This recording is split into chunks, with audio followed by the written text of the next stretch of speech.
Thanks everybody for coming here today. Special thanks to the organizers and volunteers who set up all this conference. Really appreciate the hard work, especially coming on a holiday weekend. Right? My name's Adam Hogan. I'm an engineer with CrowdStrike, and I'm talking today about pirates. I'm doing this for a couple of reasons. The growth in cybercrime actually reminds me a lot in the growth in piracy. So I want to look at how piracy grew, how it became in its golden age. And I suppose there's a couple real points in history where piracy became a really big deal. So I want to look at that as far as like why did it grow, and of course how were they able to stop the pirates as things we can learn from. This actually got started at last year's BSides Columbus. If anyone was there, I actually gave a talk on the economics of exploit kits, and at the very end had some like throwaway ideas about how this kind of reminded me of pirates. And I got like all my feedback was like, that part on pirates is awesome. All right, let's dig into that some more and do a whole talk. So I started looking at pirates and gave first talk on this at BSides Cleveland.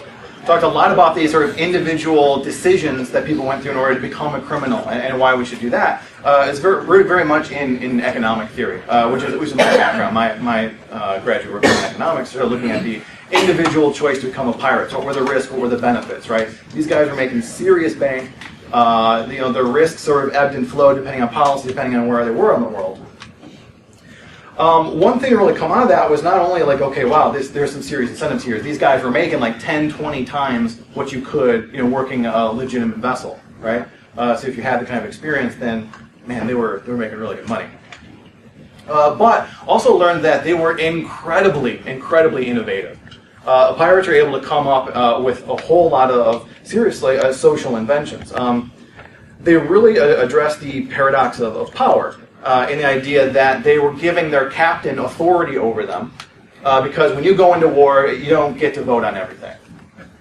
Actually, when they weren't at war, they voted on everything. Turns out pirates were incredibly democratic and well ahead of the time there. But they sort of appointed a captain. When they're at the war, they did whatever he said, right? Now, they didn't like it. As soon as they got out of the war, it's like, okay, we're good, we're safe, right? Captain, you're a dick, you're out, right? They vote them right on the spot, right? We'll talk about it. It actually happens a couple times. You're not doing what they want, you're out. So incredibly democratic, but also set up social structures that were very much built to protect them from a captain that might let things go to his head and run wild. So I talked a lot about that, and a lot about how rational the idea of their violence was, right? Which isn't some of you normally put together, but flying the pirate flag, the Jolly Roger that makes up my background here, and frankly a lot of others like it, was very much a signal. It says, surrender or we'll murder you, right? And it's because they didn't want to have to murder you. It's a lot of work, right? And there's some risk involved. You might try and murder me back, which is your right and everything, sure, but don't want that to happen. So if I can convince you, if I don't surrender, I'll murder you, then you'll just surrender and I won't have to. And that's wonderful, right? So they're all very logical about it. They cultivated reputations so that they didn't have to murder people. So we're starting there, but for the most part, I want to move sort of past those individual decisions and all this sort of like social things. Sort of like, okay, great. If pirates are really like cyber criminals, and I can make this analogy, then how do they stop them? How do they go and put an end to the pirates? How do they hunt them down? How do they stop them? And so let's see if we can learn from there. I think it is very important that we understand our adversaries. Not just their toolcraft, right? We see a lot of focus on and security on tools, right? Let's get IOCs for the right muskets and cutlasses, and then we'll be able to find the bad guys, right? Well, what if we can actually understand the actors involved? What if we can understand how they operate and gather that intelligence as well? But also, there's just not a lot of experimental data on criminals, and it's something that we as a group suffer from immensely, right? This is not an empirical science. We don't really get to share data, right? Maybe we should be working on ways to do that or whatever, but for the most part, we don't. So instead of putting together elaborate experiments and things like physical science, you're here listening to me talk about pirates. So let's see what we can learn from this kind of allegory. And of course, I've also had tremendous success using these ideas and using these as analogies to communicate with the people I work with. Because at the end of the day, you can have all the technical data you want. If you can't sell to the people upstairs, it doesn't really matter. And these kind of analogies have helped me a great deal. I'm hoping they can help you as well.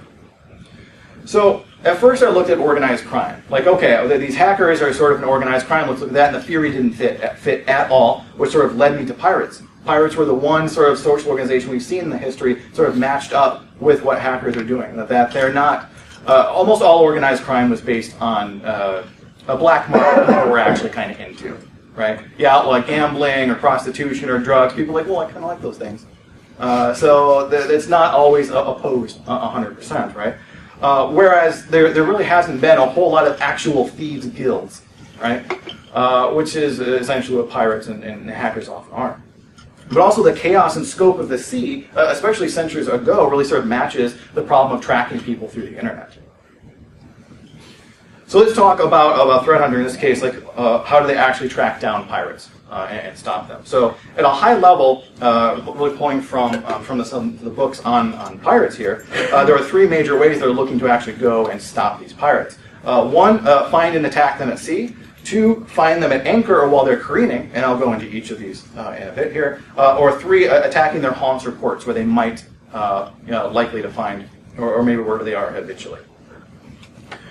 That being said, even that is sort of presupposing the idea that someone is going out and doing the hunting, and that is not always super clear.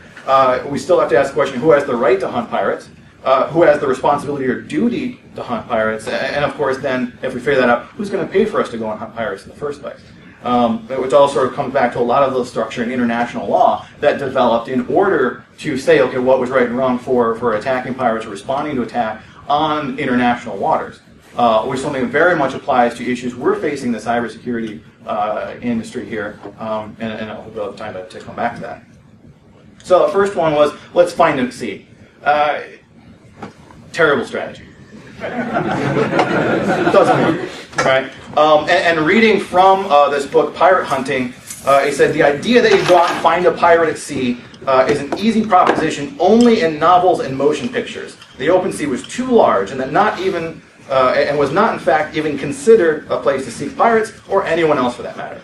Coastal routes, common routes among islands, and common landfalls were better pickings, especially when matched with the sailings of merchantmen. But searches were often fruitless without good intelligence. Sound a little familiar? All right.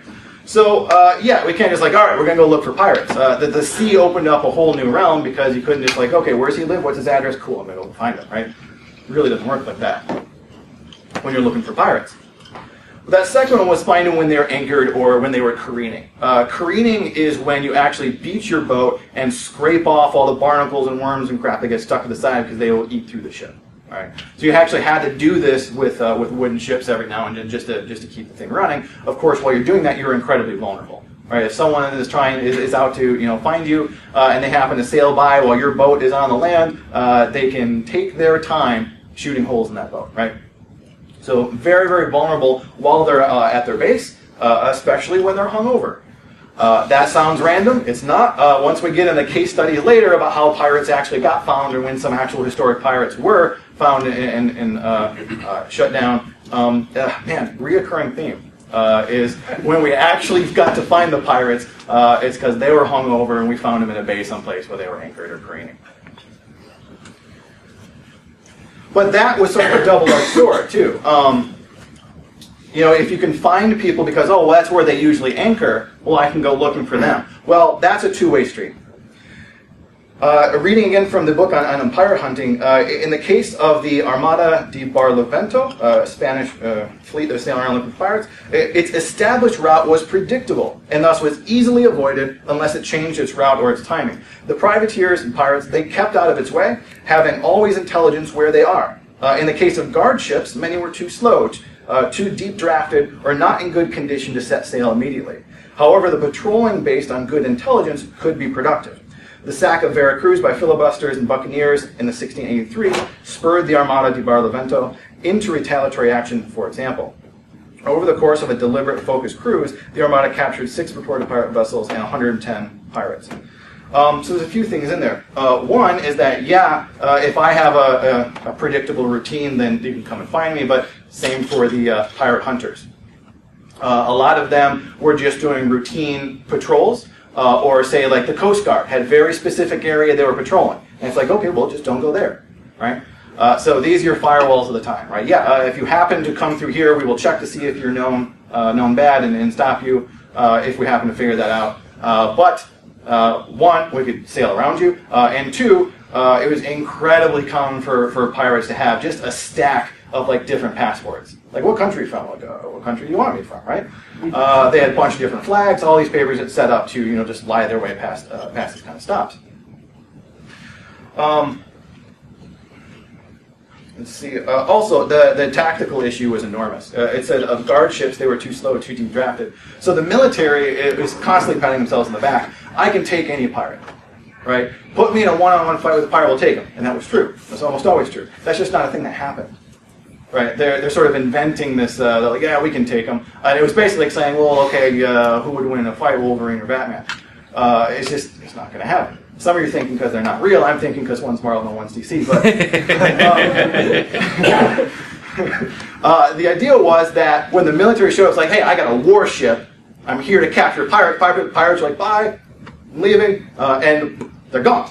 Right? Because they were much smaller, much faster ships. You show up in a warship, and they just scamper off up to the coast or like up a river where these giant warships just couldn't go.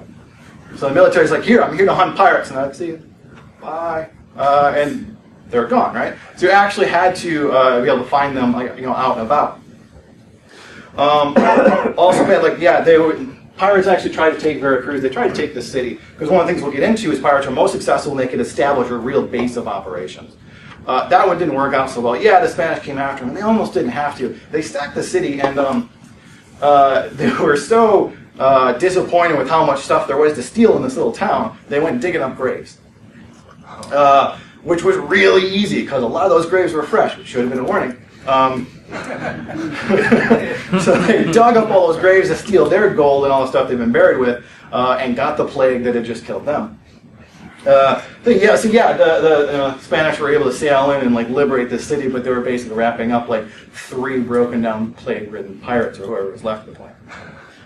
All right, and we can go and capture pirates like when they're at port. Like, so let's find them in these bases. But again, okay, which port? We have to have that intelligence about their operations, about their activities, about their procedures in order to track them down, or that's not exactly helpful advice. So attacking their haunts or ports was used on occasion, and sometimes even effectively.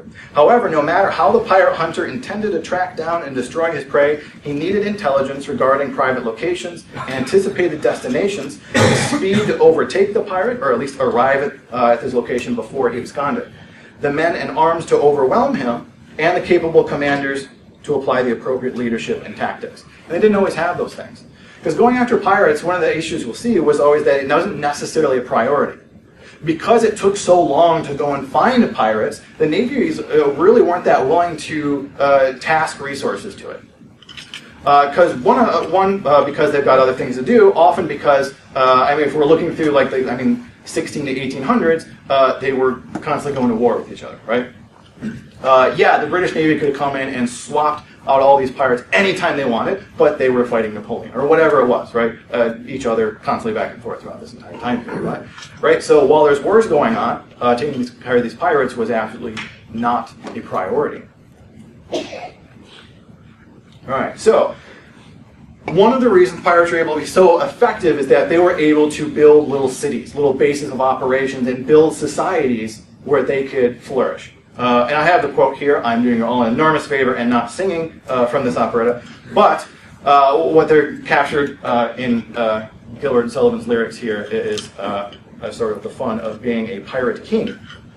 And it turns out that's when pirates got really successful.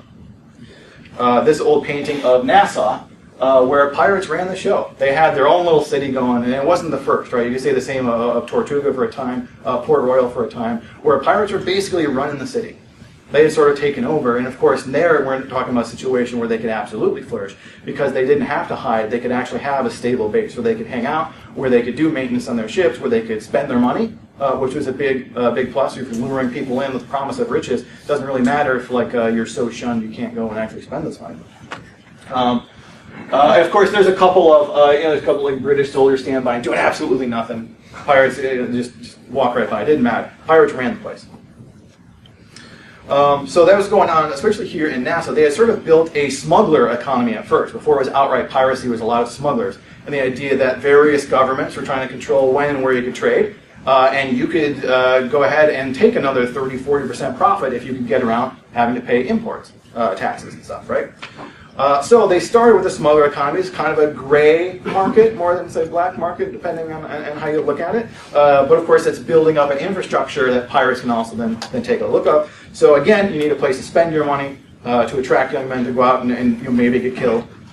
So taverns and brothels, big enough that building up that infrastructure. And it was really started as far as when they started to take themselves seriously. Hey, we're going to build our own society here. When Benjamin Hornigold sort of took over, he came in, and then later championed by Charles Vane. If you've ever seen like pirate movies or something, you've probably heard those before. Or there's a couple of TV shows. Again, these characters pop up again. Now, their motivations were numberable. It wasn't just, hey, let's get rich. There was a lot of politics involved. There was a lot of nationalism involved. Hornigold was able to set this up because he was part of this Jacobite function, and that he was actually a part of the British Navy under Queen Anne and the Stuart line, and fundamentally believed that once the Catholics were back in power in England, which never happened, but he said, like, as soon as that happens, then I'm not a pirate, I'm actually the legitimate Navy. So he didn't think of himself as a pirate at all. He thought of himself as a privateer. The difference between a pirate and a privateer is a government can issue what's called a letter of marque and reprisal. Once you have that, they basically say, like, hey, we're at war with this country. If you see any ships from that country, you can take them. Their stuff is legally yours, right? So that's a privateer. So a lot of these, and most of these pirates, we fundamentally talk about pirates and through Nassau here and all these other places, it's fine calling them pirates, but they didn't think of themselves that way, right? They thought they were, some of them thought that they were doing was legal, some of them had just justified it, someone thought they were doing the right thing and it was part of backing their country or their religion or whatever it was. Of course, they were getting crazy wealthy as well, right? Again, for an average pirate to be able to go out there, you're looking at, I don't know, you go out and sail for about 3 months on an average pirate cruise, and in that time, if you didn't die, you'd make about 10 to 20 times what an average sailor would make in a year, right? So considerable there, and of course their pride, because at this point they had built this city. They thought they were going to have like a legitimate republic of pirates here, and they're very proud of that. So Hornigold really started that off. He was the commander of the Ranger. His second commander was Edward Teach, who would go on to become Captain Blackbeard. And again, he thought of himself as a tremendous patriot. He would not attack British ships. Which backfired on him. His crew was like, hey, there's a bunch of British ships that went by. We'd really like to steal from them. And he's like, no. So they said, you're out. Again, this happens all the time. They don't like the captain. We'll vote you out, leave you on a little island. Best of luck to you. Again, so he was an out-of-work privateer after Queen Anne's War. So he was a legitimate soldier in Queen Anne's government fighting in that war. And afterwards really thought, like, okay, I'm not a pirate. I'm a privateer temporarily out of power, right? But then once my people get back into power, I'm the legitimate Navy, right? And it was him that really thought that Nassau could be this republic of pirates.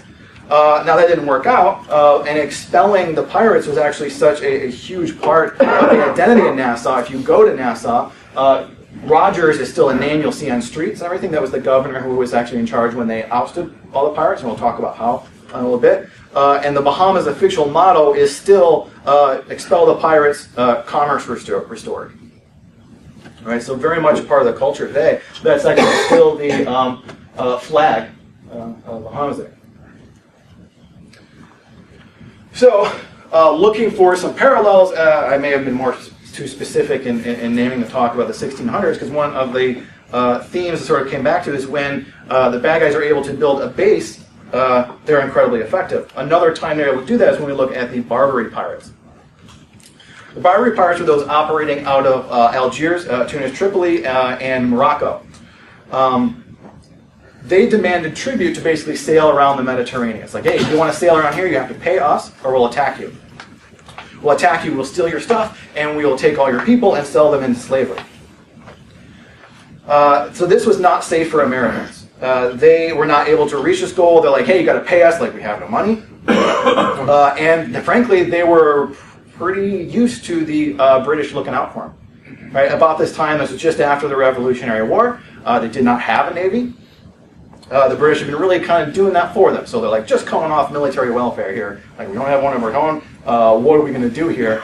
We're going to have to figure out a way to sail around here. So the Barbary pirates are actually capturing a couple of ships, the Maria and the Dauphine, and then selling their crew and passengers into slavery. So John Adams goes over to the people and asks them, like, how can you do this? Like, we didn't do anything to you. Why are you you're capturing us? And they said, well, according to the Quran, it's totally okay. We can rob you. We can sell you into slavery. It's really not a big deal. And if we happen to die while we're doing it, we go immediately to heaven. So great deal for us.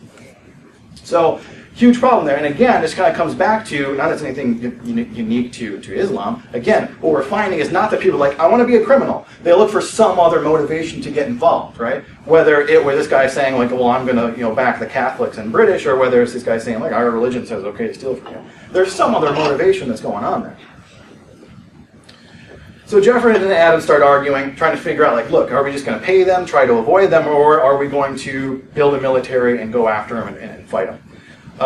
Jefferson wanted to go and fight them. Adams was arguing against it, but eventually got convinced. The biggest problem being, it's like, well, you don't have to convince me. We have to convince Congress to give us the money. This argument sort of predated the Constitution, when it was extraordinarily difficult to get money. They didn't have a navy because after the Revolutionary War, they sold all the ships they had in order to pay for the previous war. That's how long ago this was. The government thought they had to pay their debts. It was crazy. They had they had literally sold off the navy and used that money to pay down the debts. And President Washington was all in for it because he didn't think the country should have a military laying around. He thought they might be tempted to use it and didn't think that was a great idea. Wild stuff, right? Jefferson comes back and says, look, we don't actually need that big of a military. I need 6 frigates. These pirates are kind of shabby. Right? Yeah, they're attacking people. They don't got much going for them. They're not great ships. They're not great at their cannons. What they basically do is pull up alongside you and like 50 dudes jump over your boat like it's ours now. So we don't even have to be that great of a navy. I just have to be able to have a few cannons to shoot these guys while they're creeping up on us. So they go ahead and build that. And in 1794, Washington signs this bill to provide for building these 6 frigates after Congress passed it. Talk about crazy. He didn't just run off and do this on his own. So they started building this navy, and then when Jefferson was president, they really start putting this to work because they're seeing a lot more aggression from the Barbary pirates.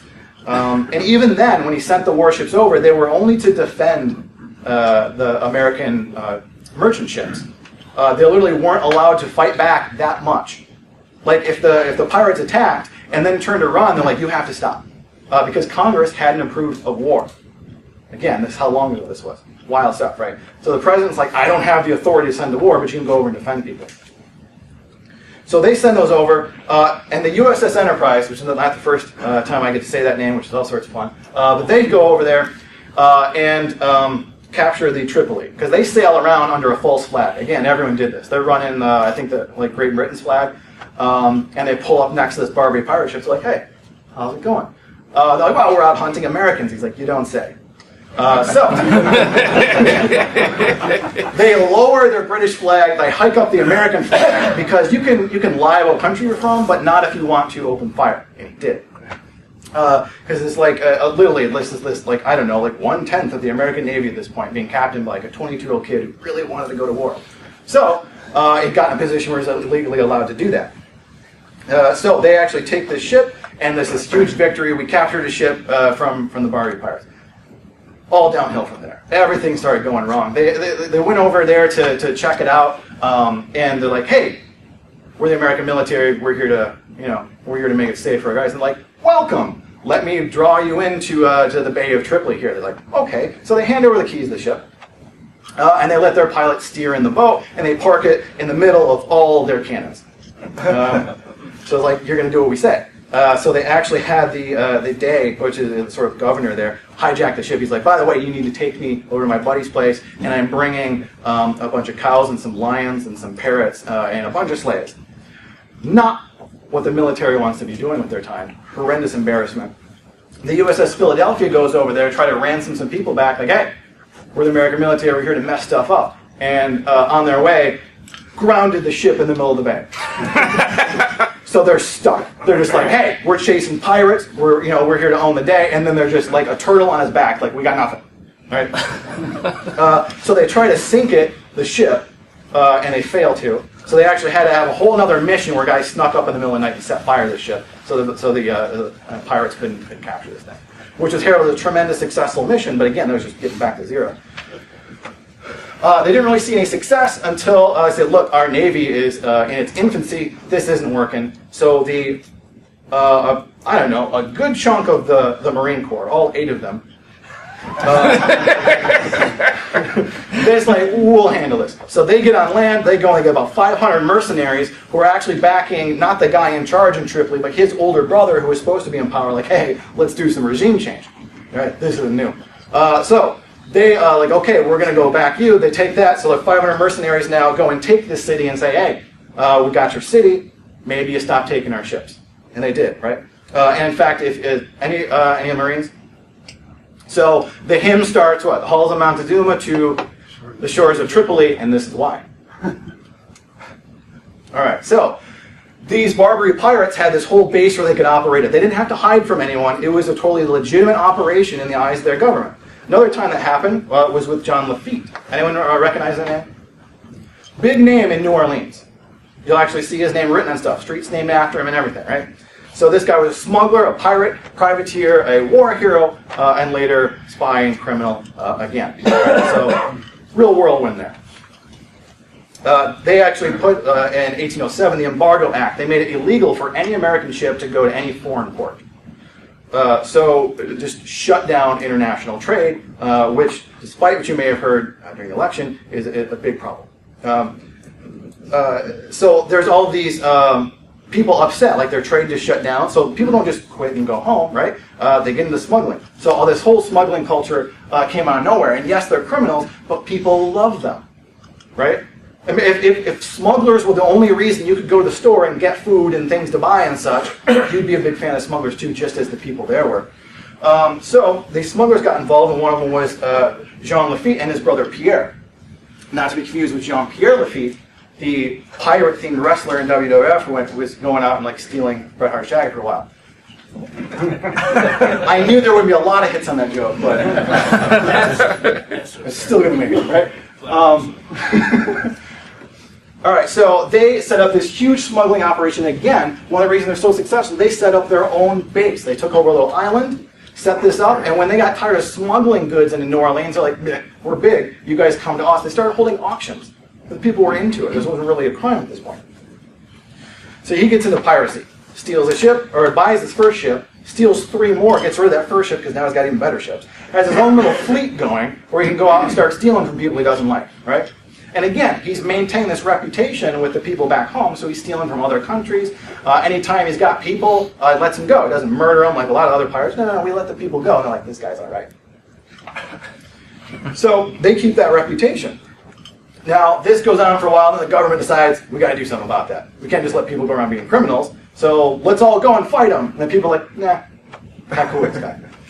So like, okay, now we need federal help to do it. Governor offers $500 for the capture of Jean Lafitte. 2 days later, there were flyers all over town offering $500 for capture of the governor. Historians argue convincingly that it was not the pirate that did that. That's just how much this guy was liked, that there were all these trolls in town willing to go to bat for him. Right? So they got to go to the Attorney General, and they say they charge him not with piracy, but with evading revenue.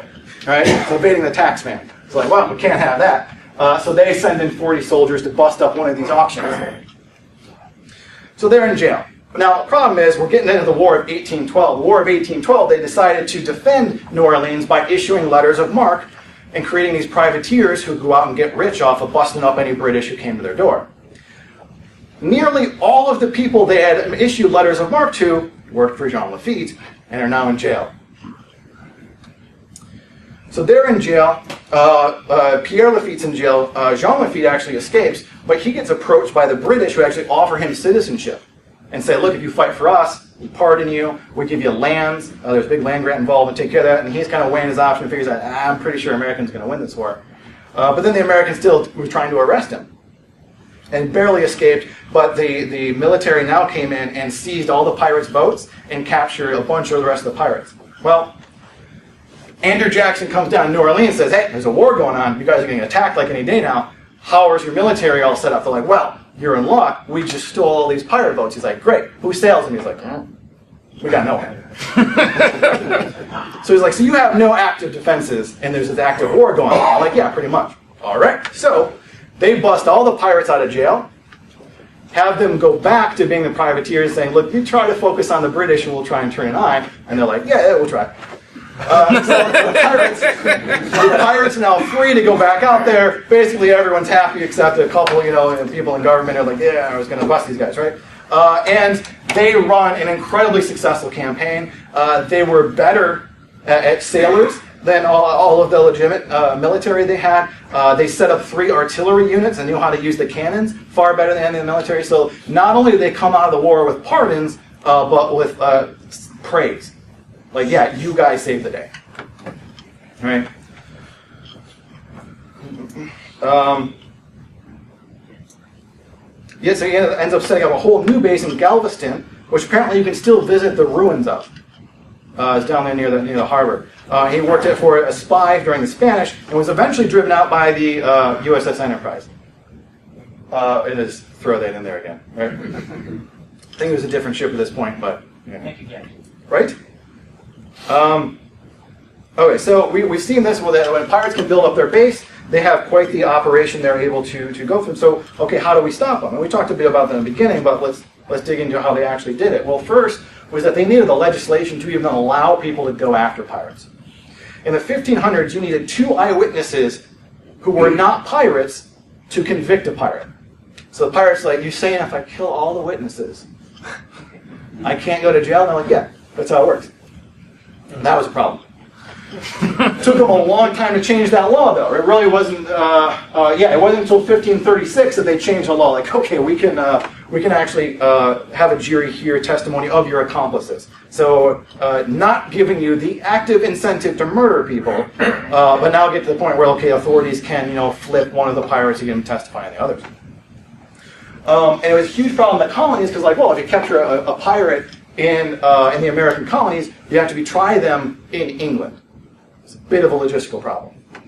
So it wasn't until 1700 they passed a law allowing to set up vice admiralty courts in the colonies in order to start trying pirates, which is the first time anyone is really going to give it an effort now. We're not bringing these pirates all the way back to England, right? That's nuts. So they set up these courts and started providing bounties to go and capture the pirates. So now we've got an incentive to go out and capture pirates and also the ability to legally convict them, throw them in prison. What other policy do they have? They also tried issuing pardons. Maybe pirates just want to go legit. Let's give them a chance. So this is something I tried, particularly in Nassau, which I'll come back to.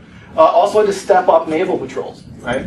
Again, you had to get someone in there. You had to get someone there that's going to spend some time hunting for pirates. The usual Coast Guard activity wasn't going to cut it. Again, that's basically a firewall at this point. Bad guys are like, yeah, let's just go around. And then they had to promise rewards for the capture of pirates by offering bounties, but also licensing private ships to attack and capture pirates. So now, okay, let's set up an actual incentive to go out and get them because we can't have enough military to patrol everywhere pirates might be. We're going to have someone go and look for them. And then, now that we can put pirates on trial and start executing them, hopefully that will reduce the incentive to become a pirate in the first place. Again, they tried this pardon. So they actually had King George work out a blanket pardon for pirates. So they go to Nassau and say, this, which is, again, a city run by pirates at the time, and say, hey, the king forgives you. That reception for that was mixed, right? About 50% of them ended up accepting the pardon. Right? Hey, this is great. So it seems that there were a few people like, well, maybe I don't want to be a pirate anymore. I kind of got driven into this life. I'd like to have a legitimate life. I'm basically a criminal for a living. No one's going to marry me. I got to transition out of this life, right?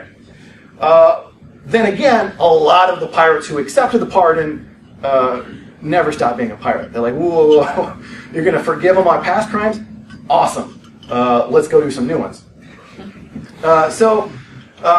And the records sort of show that there was this mixed effect. You'll see the governors, I don't think this is going to have an effect. Some few indeed surrender and take a certificate of their so doing, and several of them return to the sport again. So they're actually seeing that. So that might not have worked. But there were, I don't know how many, but some percentage of pirates like, yeah, okay, you pardon me, I'm going to give this up and go legit.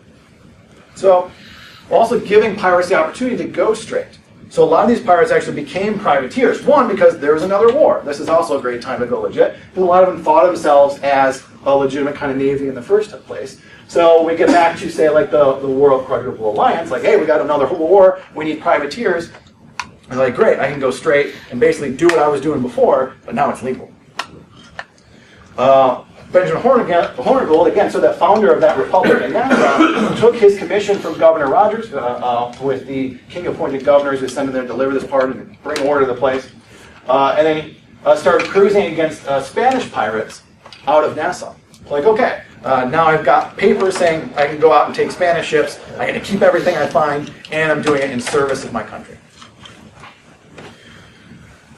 And a lot of this problem grew international law. A lot of international law came from these problems that arise at sea because they were generally recognized as international waters, right? And it sort of started with Hugo Grotius, who wrote, they thought this book called The Free Sea. Turns out it was actually a chapter in a larger book called I'm going to butcher the name, but essentially the Ethics and Law Surrounding Prize and Booty, which is always fun to say. But so they had sort of set this out that, like, look, there's such a thing as international waters. No one country gets to put jurisdiction. So yeah, you get this sort of cooperation, and you don't maybe want one country taking everything over. But we also then have to figure out like where jurisdiction is. If there are crimes at sea, what are we going to do about them? That's an issue we're actually tackling recently in the realm of cybersecurity. It was only a few years ago that the first Talon manual on cyber war was put out. It was put out by, I kid you not, the International Group of Experts. That's what they call themselves. The gall of it, I can't imagine. But they got together, all these lawyers and academics and a couple of officials from NATO, to actually look at how does the international law we already have, as far as like just war and international waters and telecommunications, how does that apply to potential cyber war? So we're just, in the past few years, laying the groundwork for the legal framework to address this. This document's actually non-binding, but there's nobody else trying to clarify this, so it's probably going to be the front runner. If you Google Talon Manual, it'll pop right up. Amazon sells a copy of it for way too much, and the PDF's free online. It's very easy to read because honestly, like in bold are the major points, and then after that are a bunch of legalese nonsense. But you can basically go through like Rule 1: what's your sovereignty? Can you fight back if you're attacked? Right? It may not be as interesting as some as you hope because it's really very focused on an attack that is obviously an attack, like a cyber attack that causes physical damage. Right? Shuts down the power grid, hurts people, things like that. And apparently they are revising it to look at more subtle cyber attacks. Apparently that version, the 2.0 version, addresses some of those more subtle points. It's going to be coming out later this month. And I'm very much looking forward to seeing that, seeing where it's going from here. So really just now laying out the legal framework, and I actually think it's a lot of it's going to come back to that international law that's trying to deal with pirates. So again, how can we actually fight these pirates? Well, they saw one of the ways was with privateers. I mean, yeah, in theory, our Navy's supposed to do this, but there's not enough of them, and we've got other stuff for them to do. So, we can actually issue letters of marque ourselves, hire some people, said, look, hey, if you're out there, yeah, you're a trading vessel. But if you see some pirates and you capture them, you get to keep their boat and everything on board, right? Pretty good deal. And they could supplement that with bounties, saying, look, get these specific pirates, and there's money in for it. They could recruit the pirates, is what we saw with Hornigold. Like, hey, come back and be legit again. You can still be a pirate, but we'll give you a paper to say it's cool. But then also a big part of that was getting in a legitimate government built in Nassau to remove that support organization, because if the pirates had set up their own base, they were entrenched, right? Now we can do some of these in the realm of cybercrime, although I think removing a support organization is pretty difficult, right? Of course, you'll see that they busted up Silk Road, they shut it down, they put the guy in jail. It was like a week later. There's another Silk Road, I think it was like right? 72 hours. Yeah, 72 hours. Right. Has anyone not seen The Wire? Good, right? So again, what's the last 5 minutes of season 1 is we got all the guys in jail, and then they show the same corners, and all the low level guys have just moved out and they're selling drugs, right? Shutting down support organization on the internet, I don't think that's going to work, right? I mean, yeah, maybe getting Ulrich in jail was a step forward in the eyes of the government for daring to sell this website where people could trade with each other peacefully instead of on these violent quarters. But that's going to be pretty tough on the internet. But these other options are available. So with Nassau, yeah, they hired him as a pirate hunter, but Charles Vane wasn't on board. In fact, he led a revolt against the new governor and everyone who accepted the pardons. He's like, you're not against us, you're not with us, you're against us, so he's going after them as well. He builds a whole fleet. He really gets some ground. Like, people are on his side. He's got, I don't know, maybe half a dozen ships in his fleet. It goes from Captain Vane to Commodore at this point. He's got a whole fleet of pirates that are pushing back against this, and they got wiped out by a hurricane.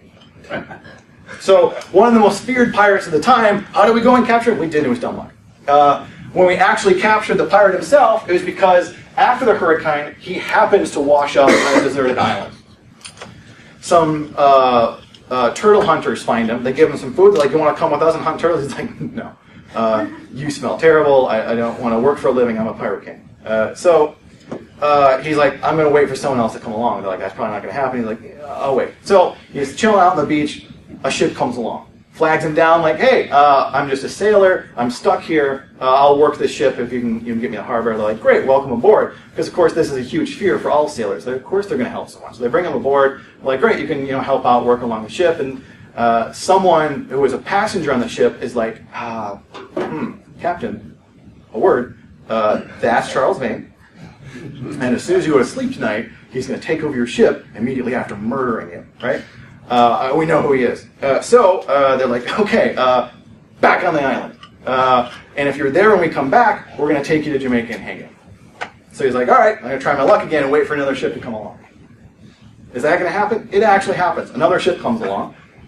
They pick him up. He's like, hi, I am totally not a pirate. Would you bring me on board and let me help? And they're like, sure thing. So that ship picks him up. About 2 weeks later, when the other ship was supposed to catch him back, he's like, no problem. So they're taking off from that little deserted island. The first ship passes by and says, hey, how you doing? We got some mail. You want to trade? By the way, that's a pirate. And sure enough, take him to Jamaica and hang him. All right. So, hey, there are cases where reputational-based indicators are going to work, and you actually find like that's bad. Stop that. In this case, it was, but only because a hurricane did the heavy lifting. Come back to Calico Jack. Let's see. When they decided to go after Blackbeard, it was because Governor Spotswood decided, as an upstanding governor, we need to capture this pirate. At least that was the public face. Really, is because he was so many scandals. He's like, we got to cover this shit up. Because he had been embezzling. He built himself a palace. He declared himself a scion of the Anglican Church, and it was his ability to make priests. Just decided one day. There's all sorts of stuff going. He was corrupt as the day is long. He's like, well, we got to get people talking about something else. Let's go get pirates. So he puts together the money to buy some ships and sets a bounty to say, let's go get this Blackbeard fellow, because he had been just laying siege to South Carolina. or north, one of the Carolinas.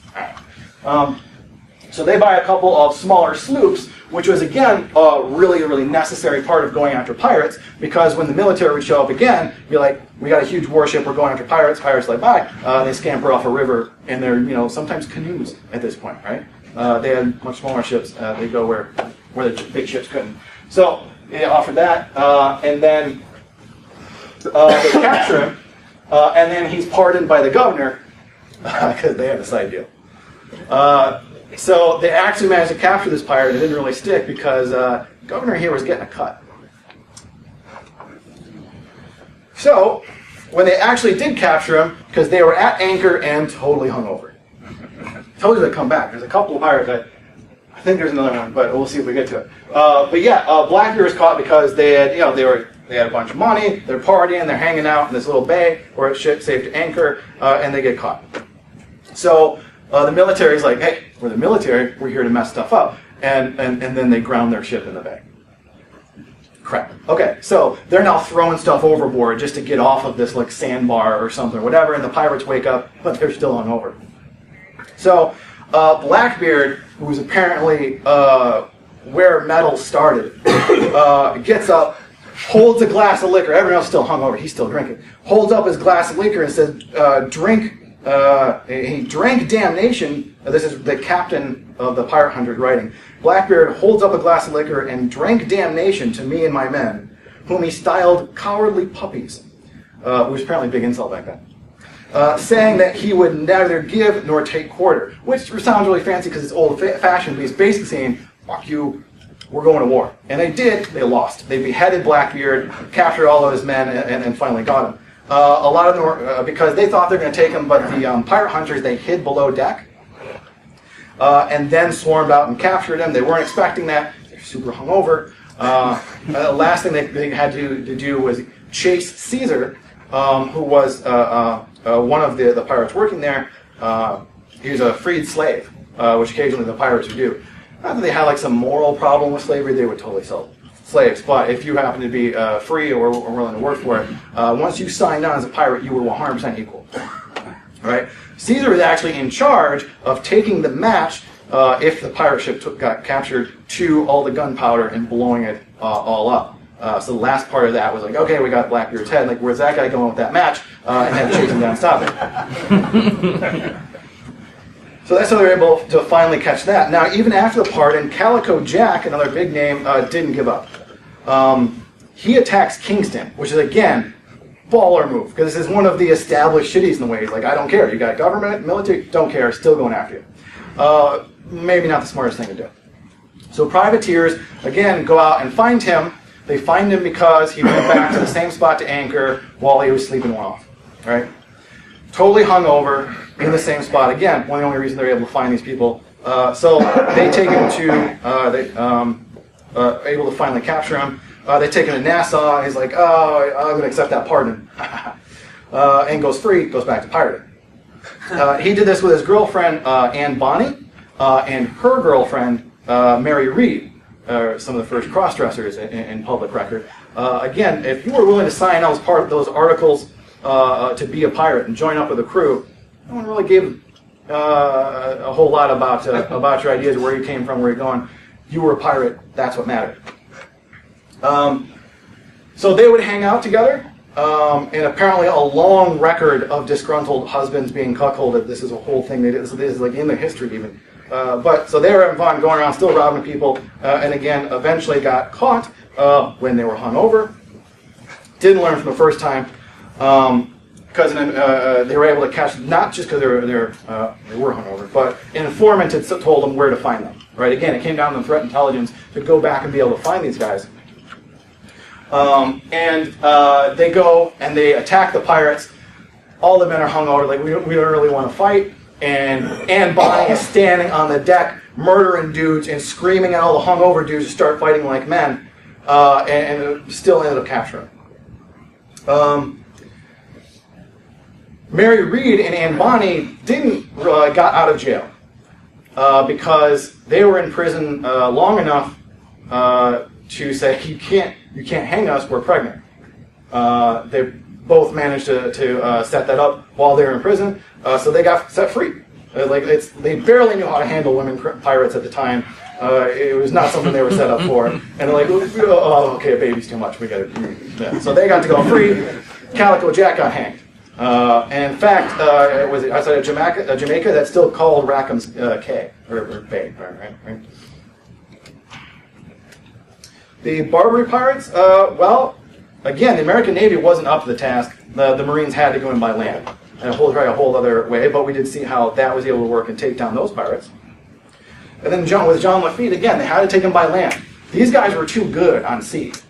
They would just scamper off whenever the military would come. And frankly, the military would often botch it up when they'd be like, well, again, roll in. We're the military. We're here to mess stuff up. As soon as we're done pooping, like 3 weeks from now, because they'd never been to the tropics before, they all got sick, right? Huge problem. Again, so they've never been to the tropics. There's these British guys walking around in their wool coats in the tropical heat, eating hardtack because they don't trust foreign food, and they're just getting sick, right? So attacking them by sea really didn't work. Again, they had to go in by land, and they still ended up hiring him. He still became a war hero. There are still like monuments in New Orleans set up to this pirate. Again, they still had to attack him again when he was set up in Galveston. Which that time was, I still think, part of Mexico. So again, what can we learn? First and foremost, respect. These aren't just like, I don't know, someone driven to mug someone on the street corner. These are career criminals. We often think less of them, but these are guys whose incentives, whether they get paid and whether they live, depends on whether they figure out how to be a good and effective pirate, and they did. They figured out a lot. Again, their social structure was incredible. I talked about in my previous pirate talks a lot of the tactics it seems like pirates invented suppressing fire. They were the first to use that as a tactic, right? And frankly, a lot of other ship-to-ship tactics as well, because their lives were on the line, and that was a huge incentive, right? Private in the Navy is like, I don't know, whatever bare minimum I need to do to stay out of trouble, right? And I'm getting paid next to nothing. Pirate, I'm making 20 times what you make. I am in this to win it, right? So nobody really thinks they're the bad guy. A lot of these people that became career criminals, they didn't think they were bad. They thought they were working for the right people or the disposed government or whatever it was. This is proper in our religion. And we've absolutely seen that in some time as well. There's something I talked about last year. I was talking about exploit kits. Specifically, but to draw from that again, when they went and arrested this Russian guy, in St. Petersburg, he was running this whole, exploit kit and botnet or whatever. They arrest him. Reporters go and interview his neighbors, like, hey, did you know your neighbor built this thing? They're like, well, what does that even mean? And they explain it, like he built this elaborate system to attack American banks, and his neighbor's like, oh, that's awesome.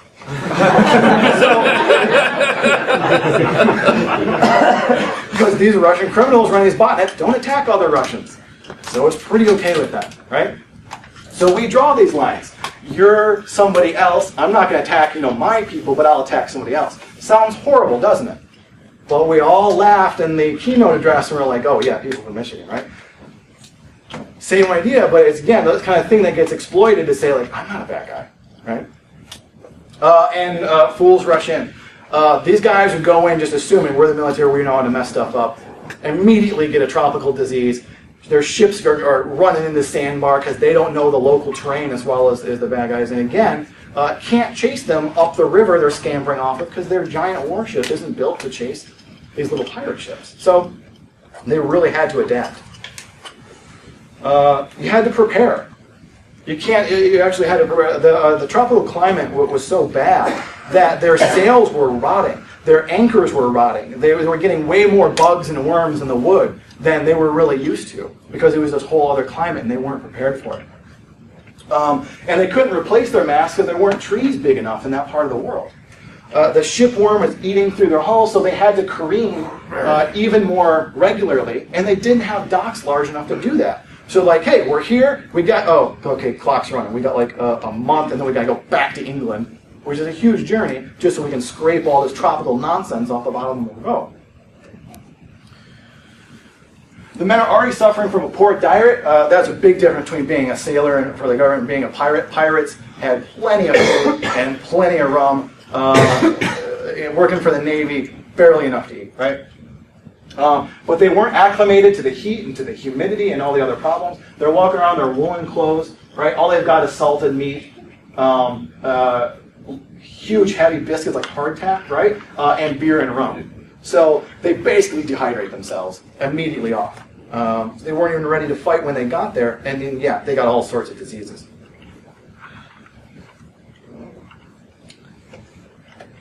Let's see, we got Blackbeard, they captured him, we sort of talked about that.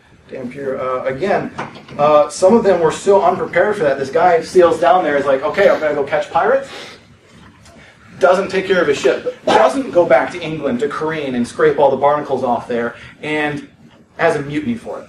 One guy says, you are so bad at being a captain. This ship is so unsafe, you're dropping me off of that deserted island. They're like, you'll die there in like weeks. He's like, better odds than staying on that ship. So they drop him off there. They sail back like, I don't know, a year later, and he's like, hey, what's up? They're like, oh my God, you're still here. Do you want to come aboard? He's like, sure. And he sees the old captain. He's like, put me back on the island. Literally, this actually happened. He's like, I'm not going anywhere. And they're like, no, he's not the captain anymore. He's like, no, put me back on the island. It's like, we promise he's not the captain, and we'll take you back if you change your mind. He finally agreed to stay on the ship. Let's see. That was after they mutinied. He got 3 courts-martials for just running the ship into the ground. It was so unsafe.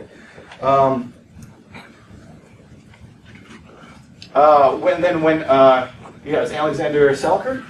He met, when he got back to England eventually, he met an author, told him his tale of living on this island. That guy went on to write Treasure Island. That's actually where the story came from. All right. And I have a bunch of books here that I read, if this is all interesting to you, on pirates, if you'd like to check that out. Well, mostly I think that we have a few options to pursue to actually go and look at how we hunt down pirates. The one I'm most intrigued about is creating privateers. And I don't have nearly enough time to go into the legal framework. I've started learning that myself, but I believe that will be my next talk. Because I think we can actually have a legal framework to say, if you go after the bad guys, we can make that legal. Maybe we can set up some prizes to do that. There are all sorts of problems with that. The debate on whether or not it's okay to hack back is one that's been raging in this community for a long time. But I think it's also one they solved with this legal framework of going after pirates, something I want to explore in a whole lot more detail, and hopefully at the next conference I present to. So I hope that was interesting. If you have any questions, I think we've got a couple minutes, maybe, otherwise I'll certainly stick around. And thank you so much for coming to this talk.